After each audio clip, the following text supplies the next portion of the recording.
to my channel. Hi guys, how are you all doing today?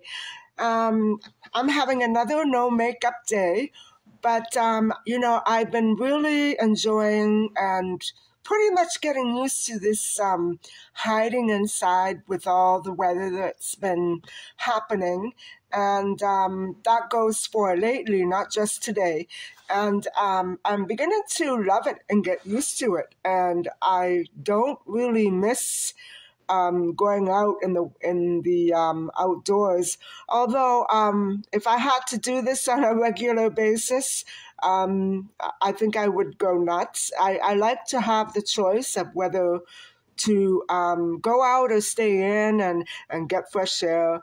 And I miss the spring and the summer terribly already. I'm not built for a 6-month winter. I'm built for a 2-week winter.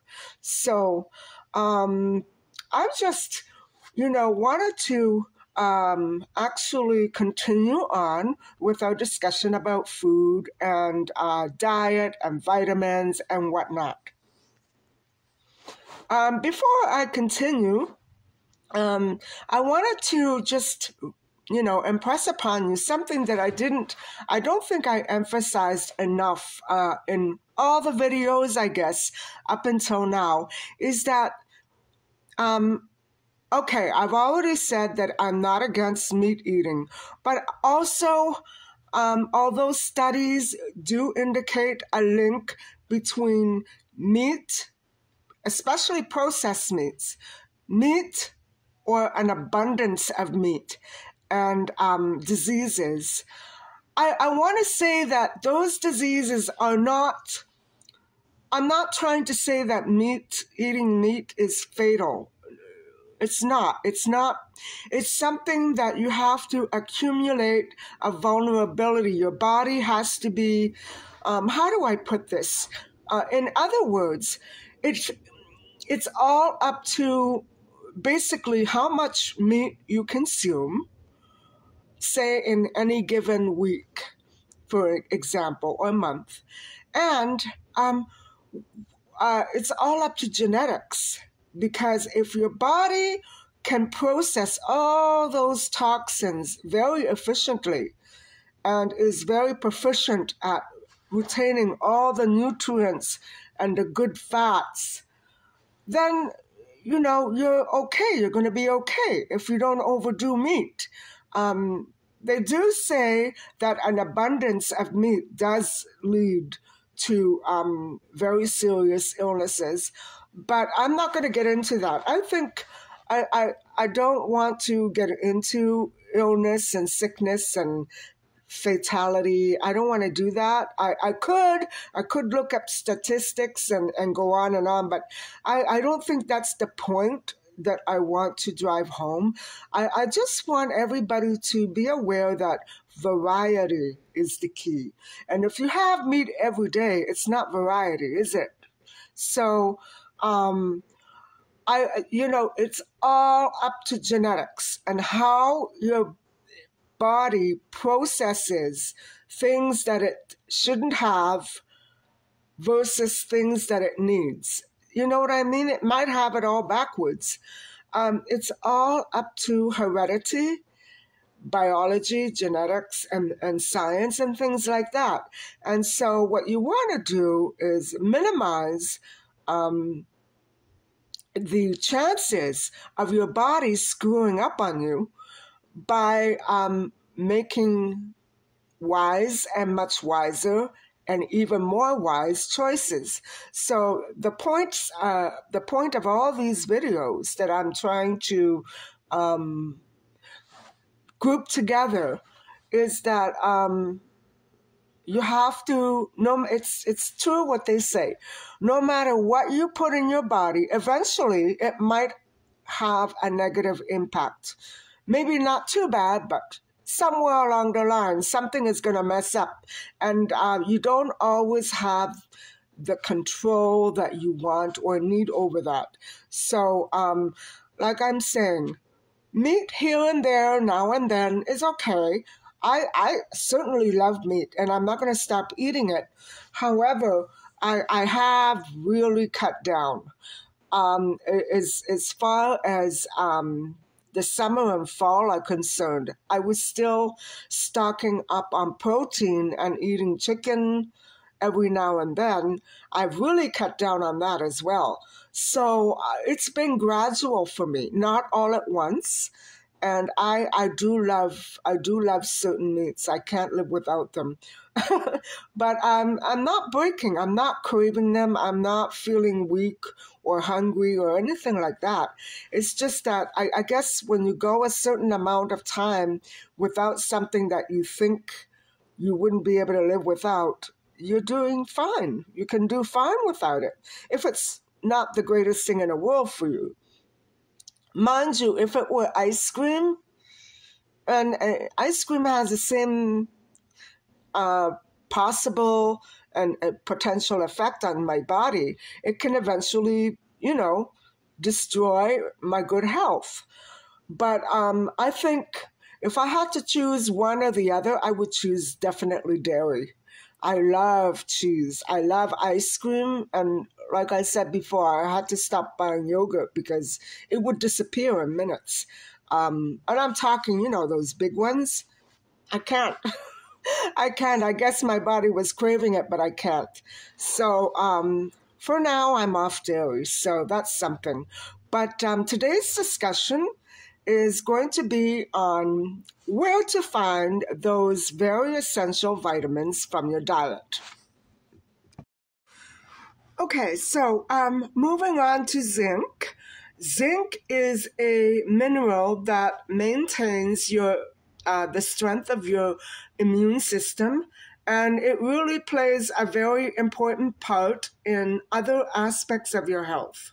And so great sources of zinc from foods there are essentially 10 different sources. So listen up. Meat, dairy, dark chocolate, shellfish, Alaska king crab, legumes, seeds, nuts, and eggs, whole grains, vegetables, and I already said dark chocolate. So those are pretty common foods. And let's back up and have a look at the first few on the list, which are, okay, let's start off with meat. Now, meat is supposed to be an excellent source of zinc. So are other foods, but red meat is a wonderful choice. Not all types of meat or animal protein are red. So a 100 gram of ground beef contains 4.79 milligrams of zinc, which is 43% of the daily required value for men and almost 60% for women. So large amounts of red meat, however, especially when it's processed, like maybe sausage and bacon, are linked to heart disease and cancer. And guys, no, eating bacon and eating sausage and maybe ham does not give you cancer, but large amounts. I'm saying if you're a meat addict, and if it's processed. So listen to what I'm saying and don't get scared, although I just feel much better without meat for the most part. I'm just cutting it out. I'm cutting most of it out because it feels better when I do. So please don't misinterpret what I'm saying. It doesn't lead to cancer if you have it say you have it once or twice a week. That's fine. I don't know how often a human body can handle meat before it becomes unhealthy, because every physical body is different. It's going to react differently. Not even doctors can tell. You know what I'm saying? It's all up to what I was saying before, your body and its genes and uh, its genetic inclination to process foods in a specific way. And that's what it is, guys. If it can't break down the toxins, then that's when your trouble starts. But it's impossible to know what your body's doing because you're going to feel fine and you'll probably feel sluggish. But you know what I'm saying? It's hard to pinpoint these precise things. They're almost virtually impossible to measure. So, guys, shellfish shellfish, oysters, Alaska king crab, shrimp, and mussels all have zinc. They all contain zinc. Oysters and Alaska king crab contain the most zinc. The others are a little less, but they're all pretty good sources of zinc. And so you have to just watch that when you're eating them, you cook it very, very well. Don't leave anything that sticks to the shell. Make sure it's cooked. You know what I'm saying? And you should be fine. So I remember that I spoke about food poisoning from fish. It's pretty common. So be careful, especially if you're breastfeeding or if you're pregnant. Be careful. And so another great source of zinc are legumes. They're great sources of zinc. However, it's not like fish or animal protein. Legumes contain an anti-nutrient. Wouldn't you know it? And so these anti-nutrients are called phytates. And what happens, guys, is once the food hits your body, the phytates block the zinc from becoming absorbed by your body. Isn't that mean and nasty? And so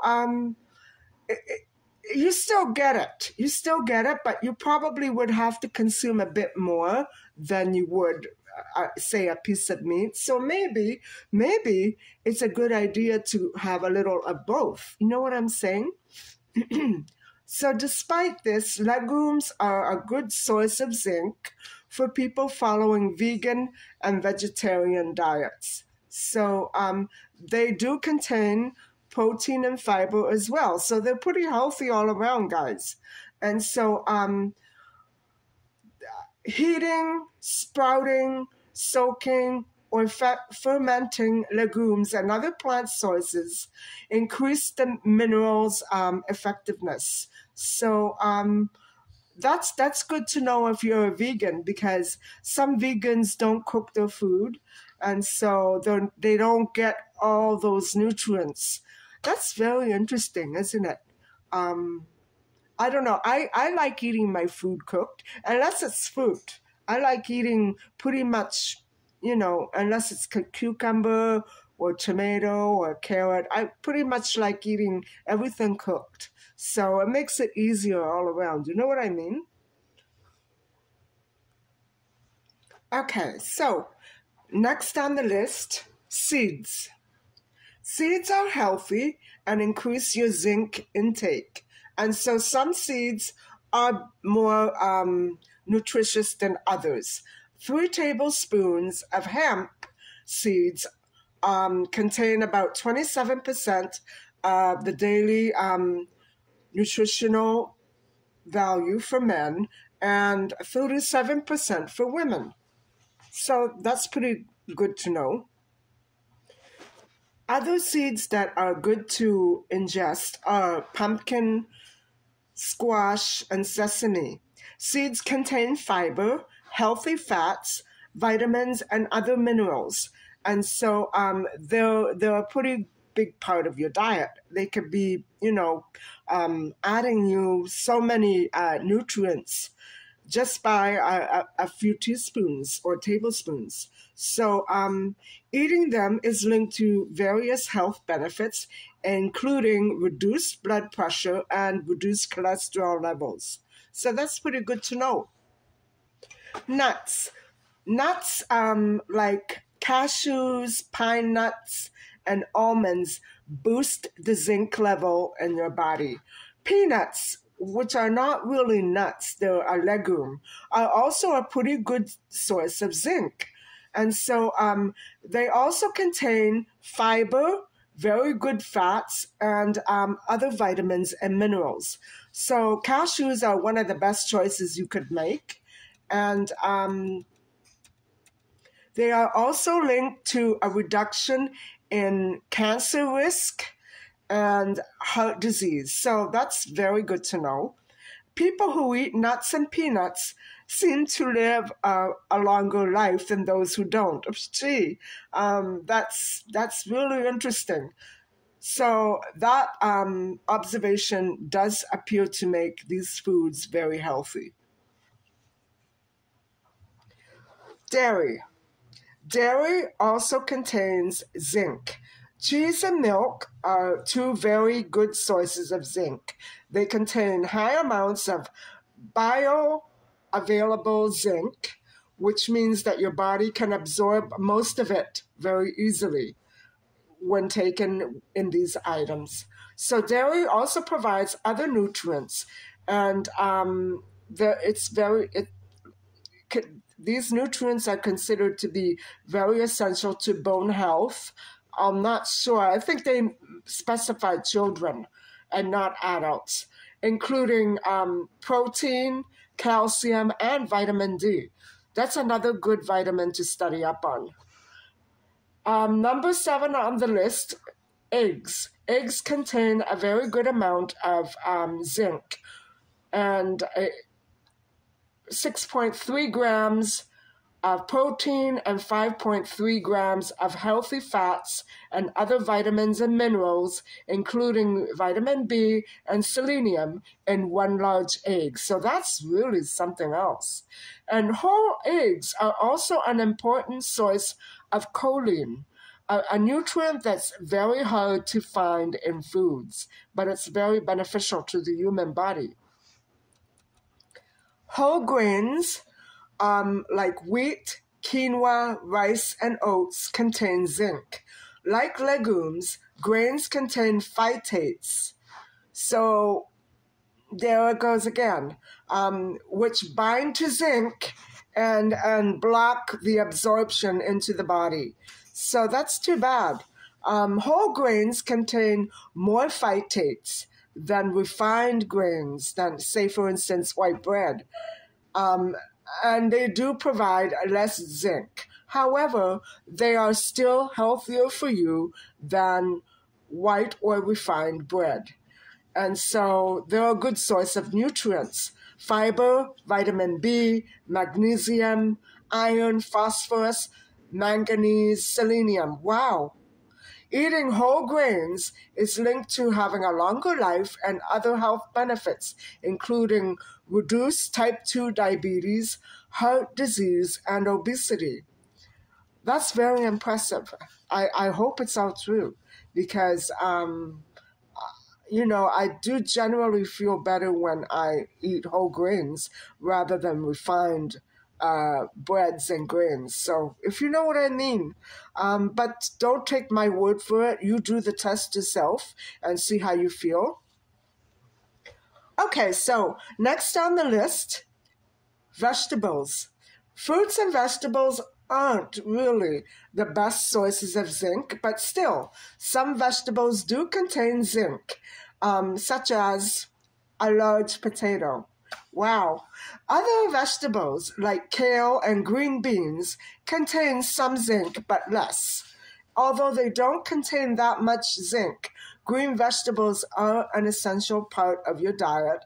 And so they reduce chronic diseases like heart disease and cancer. So don't let the small amounts of zinc fool you. They do have very good benefits, vegetables, and I hope that everybody out there is making them a daily part of their everyday diet. And last but not least is dark chocolate, something I have hidden way in the back of my freezer. So dark chocolate does contain zinc, and that's surprising to me though. 100 grams of chocolate also contains 24 grams of sugar and 600 calories. Wow. So whatever you do, don't eat 100 grams of it. Um, it's very high in calories. Even if you're not counting calories, it's something to know. So while you may get some added nutrients with chocolate, it's not a food you should rely on as a primary source of zinc. Okay, I'll make up my secondary source.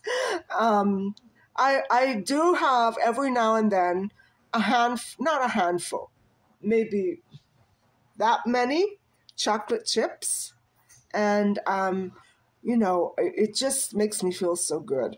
I love it. Sometimes I put them in my tea or in my coffee. I love them. So to conclude this part on zinc, we've discovered that zinc is a very essential mineral to human health, and eating enough of it is very important. And so, because not all fruits and vegetables are great sources of zinc, you have to really pick and choose. Okay, the easiest ways are meat and fish, but even if you eat just a little bit of meat every day, think of what that can do for your zinc intake. I think it would provide you with an awful big boost. And so the best way, like I've said before, to make sure that you're getting enough zinc and other vitamins is to eat a varied diet. Don't eat always the same things. Try to mix and choose and change it up.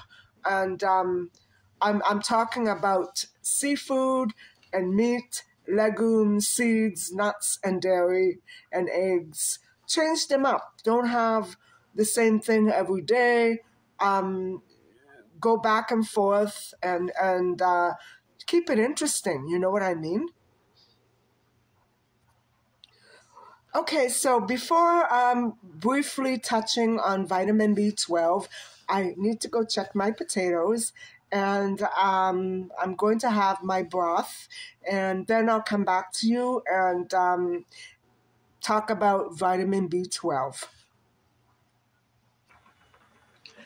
All right, guys, my potatoes are ready, and so I'm going to make the mixture with breadcrumbs, lemon juice, salt, and a little bit of garlic. And I'm going to be making eggplant sandwiches. So the breadcrumbs are pretty hard. I still have to mash them a little bit. But just so bear with me. I'll show you how I'm making them, but you've seen it before. So it's nothing special, but it's very delicious. Hold on.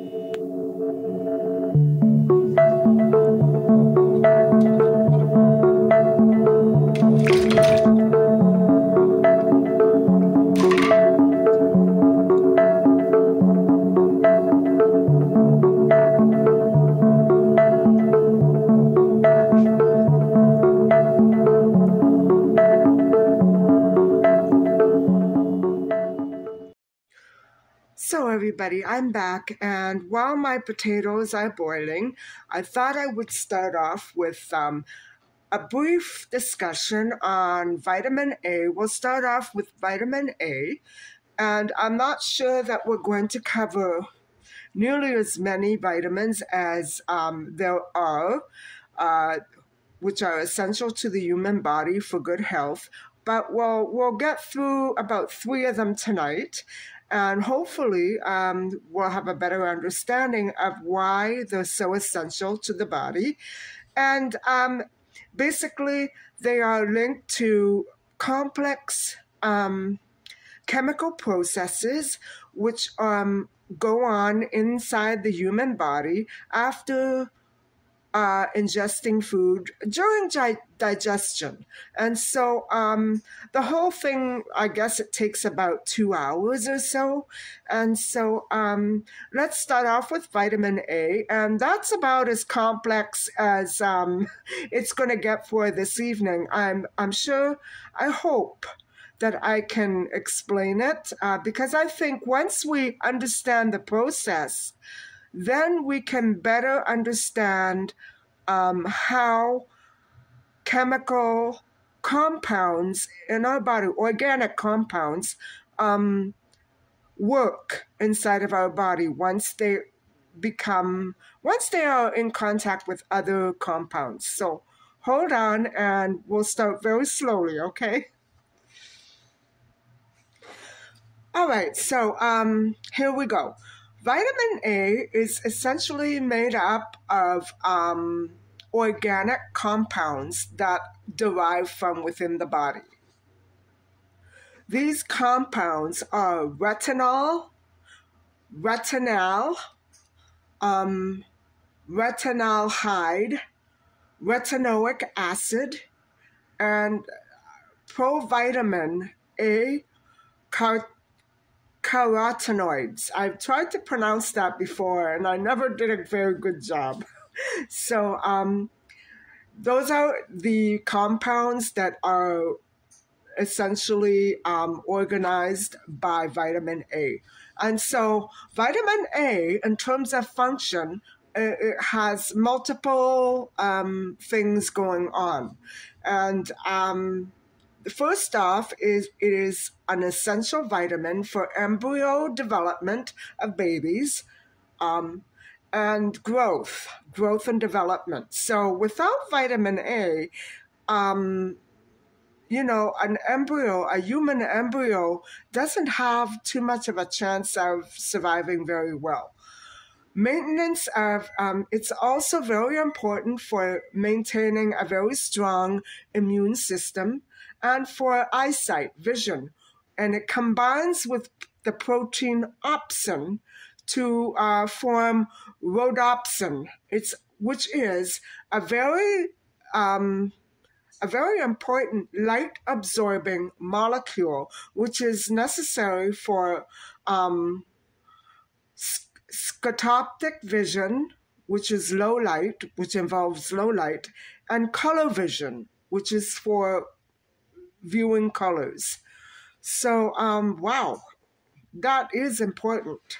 And so vitamin A occurs within the body in two main formats or forms or whatever, and they are both as enzymes.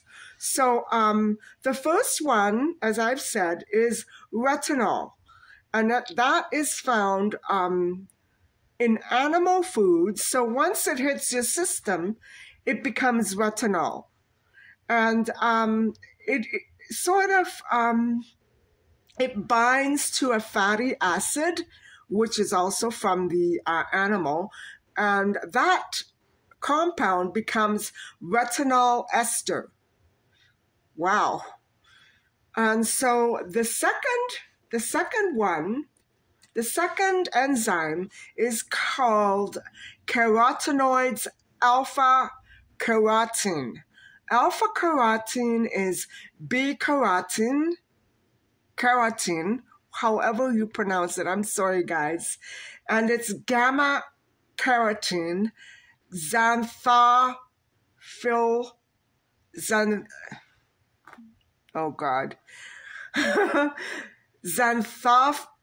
okay, I'm going to try it one more time. Xanthophyll beta. That's really hard to get out. I don't know if you're appreciating the difficulty, but I can't say those. So the latter enzyme derives from cryptoxanthin, in herbivory and omnivory animals. So when you eat the proteins, that's what happens. It goes into your digestive tract. And those possess enzymes that work at and convert the provitamins to retinol. And then, okay, there are two types of retinol, retinal and retinol.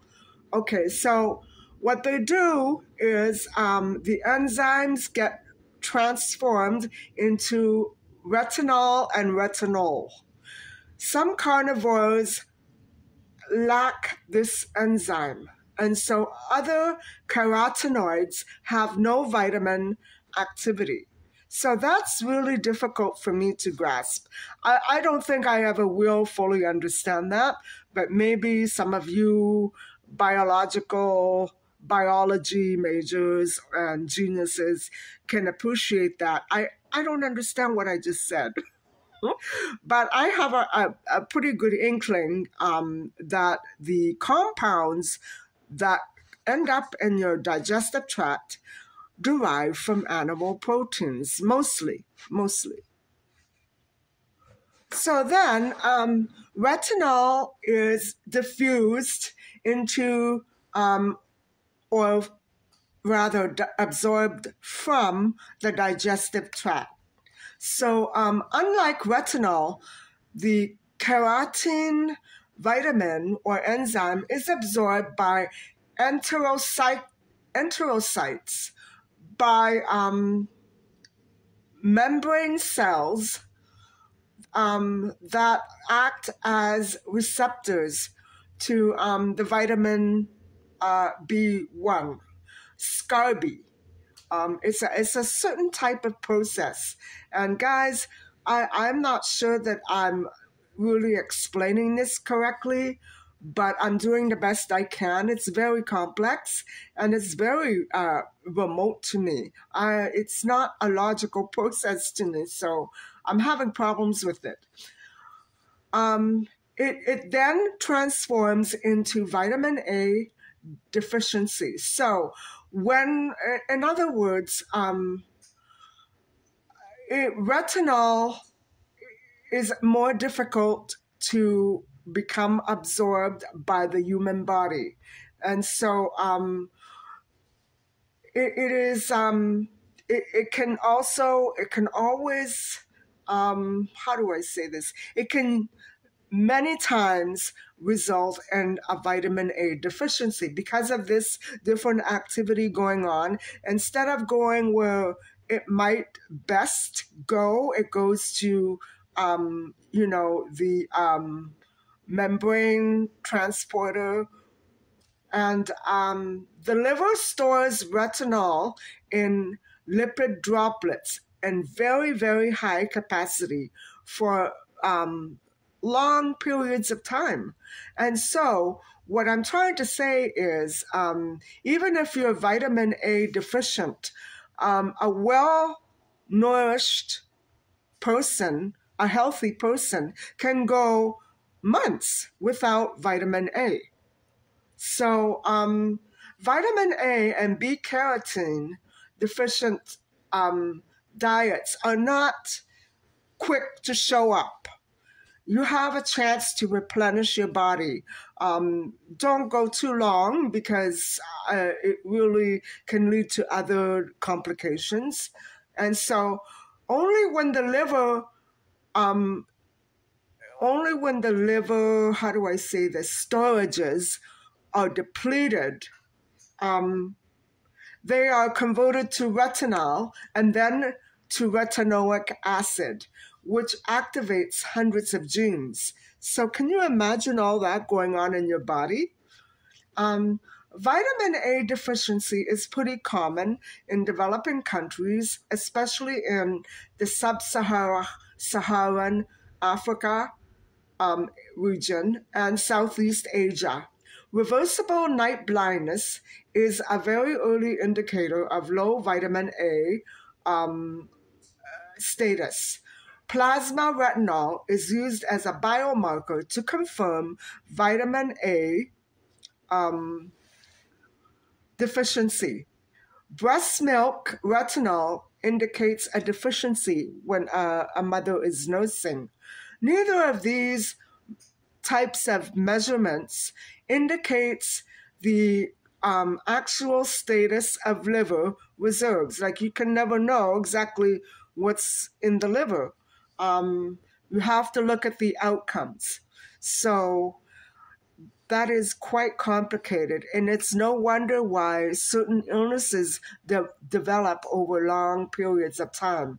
But guys, as long as you eat properly, this shouldn't be happening. So don't get scared. All right, so I think we're ready to move on to zinc, and I need to go check my potatoes.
guys, my battery power is running low, and I need to just briefly go over the foods that are healthiest and highest in vitamin B12 and healthy for you if you want to take in some of that vitamin, and are known to be vitamin B12 deficient. And those foods, first of all, the vitamin B12 daily intake should be 2.4, that's almost 2.5 mcg daily. So you need to know how to measure that one out. And so the best foods are that are high in vitamin B12 are clams, tuna, octopus, mussels, mackerel, herring, king crab, beef steak, fortified cereals, fortified soy milk, fortified tofu, low-fat milk, Swiss cheese, and eggs. So you have to, if you're not into dairy, you have to know, tofu is a good alternative. You have to really know how to substitute dairy with other foods if you want to get your vitamin B12 through a dairy product. And so king crab and steak, you can't go wrong with those. Anyway, guys, those are the most essential vitamins. I have others coming at a later date because I haven't researched all of them yet. And so I just want to take this time out to thank everybody for listening and watching. And I really hope that you stick around because there's a lot of good information out there. And maybe if you're stuck with your meal program or if you're in a health situation you don't know how to get out of, this might be able to guide you a little bit. I'm still learning about foods myself.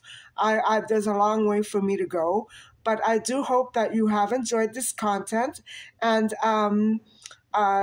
please, most of all, please don't forget to like and subscribe. And thank you so much. Bye-bye.